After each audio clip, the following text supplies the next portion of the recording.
Наши деды, наши отцы жили дружно. Даже они ночевали вот это в одной постели.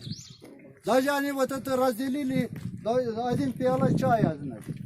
Мы жили вот это дружно. У меня тоже вот это варха полно вот это друзей, значит. Дости, мы вот это ходим к ним, они ходят к нам. Вот. Давайте будем жить дружно. Давайте.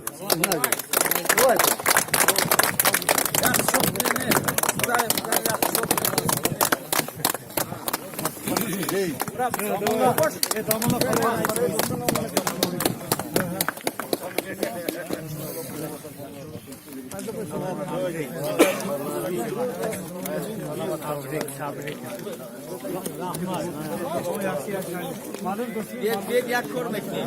Her yak az ders yaklaşa kapatıp derse vardır. Bir, давайте.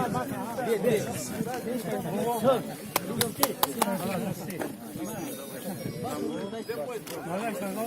Gel girip ye ha. Давай yak dese bana. Hurmatli cemaat. Hurmatli cemaat. Hurmatli cemaat. Слушайте, пожалуйста. Hurmatli cemaat. Спасибо вас. Hurmatli cemaat. Да, bir minutочку внимания. Вот внимание сюда, пожалуйста. Дорога общая. Дорога это дружба. Hurmatli cemaat. Allah razı sizle Наши деды. Hurmatli cemaat. Düşkün etin çıktı. Hurmatli cemaat. Hey, bektuğumuzlar bir musibeyin de otar taraflarımızda. Amma odan Müslümanız. Salama bir şey. Peygamberimizin hadisi var.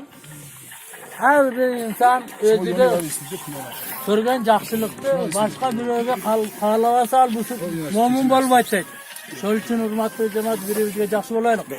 Payg'ambar sollallohu alayhi vasallam har bir odamga yaxshilik qilib, o'zindagi yaxshilikni boshqa birovga qalava sal mo'min emas deydi. Endi siz bilan biz dag'in intimoqda yashaylik. O'zingizga qalagan yaxshilikni sizlarga qalaq, sizlardagi yaxshilik bizga qalaqdir. Amin. Yerde amin Allah'ın büyük periptirap. Her kim yaşasın. Hacı dua verin, hacı dua verin. Dosti Allah abadan müstahkam bo'lsa. Rahmat. Oyanda fakat to'y va xursandi va mana darpesh ma'raka jashni Navro'z.